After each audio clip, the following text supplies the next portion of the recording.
As you'll all know, there was an Air India plane crash on Thursday. The crash occurred on Thursday, June 12th, shortly after 1:38 p.m. local time in India.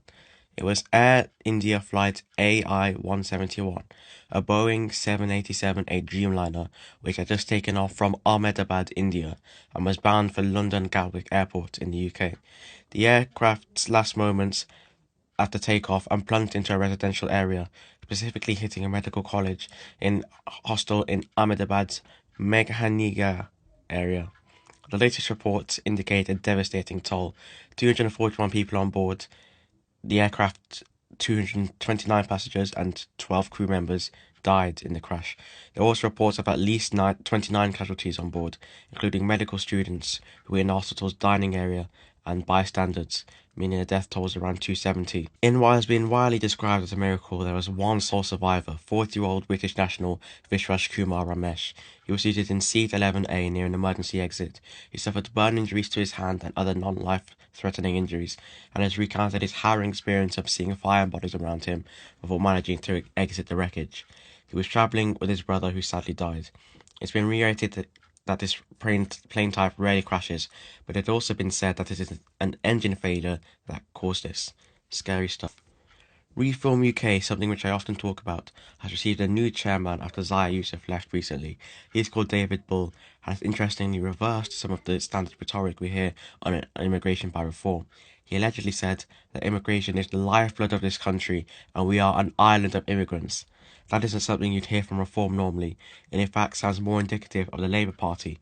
This has instilled fear in many who are anti-immigration, as they think there is no political way out of this, and more and more immigration will be happening. And to be honest, they are probably right.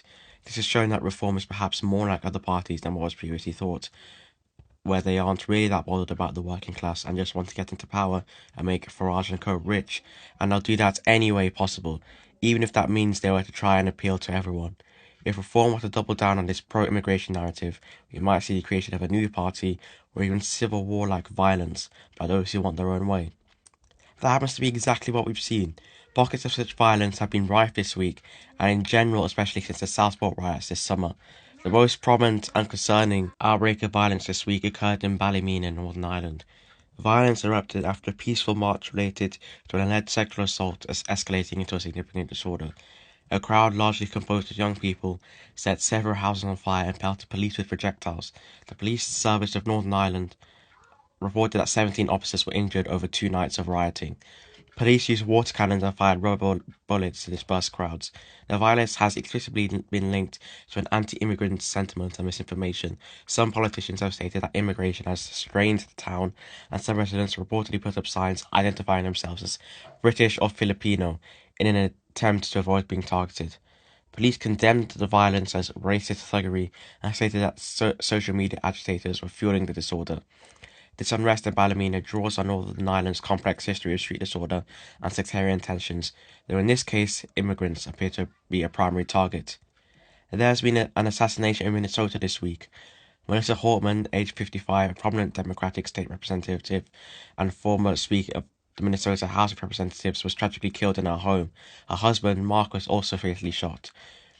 In a separate but connected attack, a Democratic State Senator, John Hoffman, and his wife, Yvette, were shot and wounded at their nearby home. Senator Hoffman is reportedly out of surgery and stable, though his injuries are described as very serious. His wife's condition is currently unclear. The attacks occurred in the early hours of Saturday, June 14th, at around 2 a.m. Chaplin police responded to reports of gunfire at the Hoffman's home. Authorities believe the suspect impersonated a police officer to gain access to the homes. At the Horman's residence, officers found what appeared to be a police SUV with emergency lights on in the driveway, and a man dressed as an officer leaving the house.